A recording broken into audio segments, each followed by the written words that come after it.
My name is Brian Germain, and I'm a parachute test pilot. This particular test jump was early January of 2008. You can see the camera on my helmet, and I also have a camera attached to a belly mount system. And to the right of the frame, you'll see my chest mount altimeter as well. Here I'm preparing for exit at 13,500 feet. Now, it's important to note that we normally exit from this altitude, but we don't normally deploy our parachutes at 13,000 feet. This is, again, a test jump, and I'm doing what we call a hop and pop. So I exit, I throw my pilot chute immediately, out comes the parachute, and immediately I find myself in line twist, like a swing set. My parachute is spun up, but on a high-performance canopy like this, it can spin very, very fast, and the G-forces can pick up to a tremendous amount. And so in this case, I'm not cutting the parachute away, and that is because, number one, I am an experienced test pilot with over 13,000 jumps, but I'm also at a very high altitude, and I can feel that I'm not out of control, like I'm not blacking out. Now, of course, here I come close to blacking out because I'm trying to steer my way out of the malfunction. Normally, I would have cut this parachute away immediately. If I had deployed at the normal altitude of 3,000 feet, this parachute would be gone and I'd be safely under my reserve canopy. However, in this case, I am test flying the thing, and I'm trying to figure out if there is a way to solve this problem. Keeping a positive frame of mind, and of course going into the situation with a calm internal dynamic. As a result, here I am some 80 seconds after exit, finally getting myself into a stable configuration. The parachute is flying now. Of course, I am thoroughly exhausted and, quite frankly, terrified at this point. Thousands of jumps cannot prepare you for the G's that you pull in this sort of a malfunction situation. I would recommend to any skydivers that if you find yourself in this kind of a spin, immediately cut the parachute away and deploy your reserve. But I chose not to, and it's an interesting demonstration of what's possible even under tremendous duress. That if you go into the situation with a low heart rate, kind of a low arousal level, you can maintain your demeanor, and you can maintain your ability to act and solve your problems. And I think that is the positive message from this experience, that I was able to sort out the problem in 80 seconds. Here I am at 5,700 feet above the ground. Eventually, of course, I've got to land. So now the real job kicks in.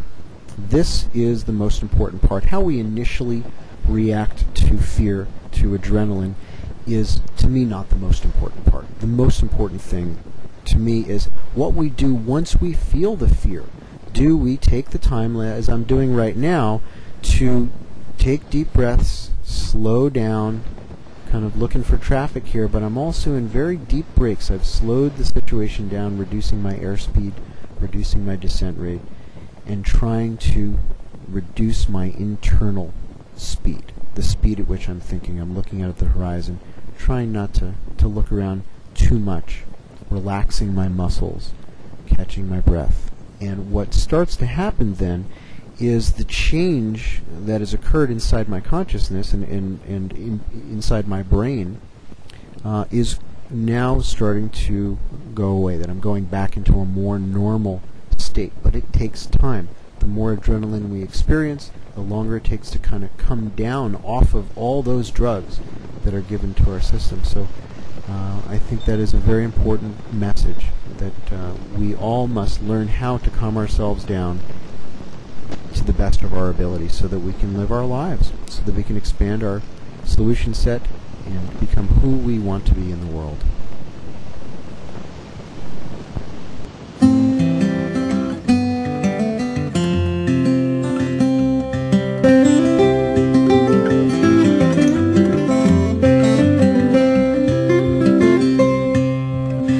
Years old with a flour sack cape tied all around his neck, he climbed up on the garage, figuring what the heck.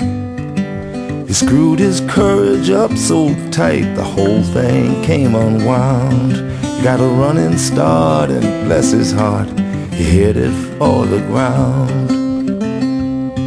He's one of those who knows that life is just a leap of faith. Spread your arms and hold your breath, and always trust your cape.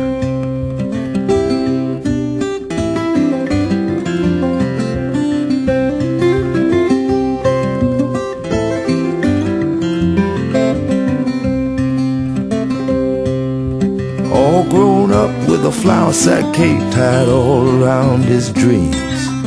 He's full of piss and vinegar, and he's busting at the seams. Well, he licked his finger and checked the wind. It's gonna be do or die. He wasn't scared of nothing, boys. He was pretty sure he could fly. 'Cause he's one of those who knows that life is just a leap of faith. Spread your arms and hold your breath, and always trust your cape.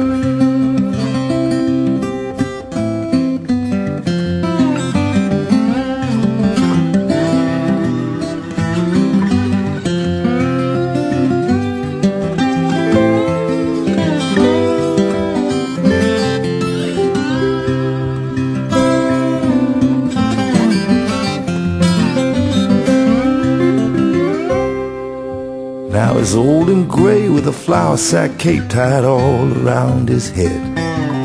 Well, he's still jumping off the garage, and he will be till he's dead. All these years the people said he's acting like a kid. He did not know he could not fly, so he did. He's one of those who knows that life is just a leap of faith. Spread your arms and hold your breath, and always trust your cape. He's one of those who knows that life is just a leap of faith. Spread your arms and hold your breath, and always trust your cape. Spread your arms and hold your breath, and always trust your cape.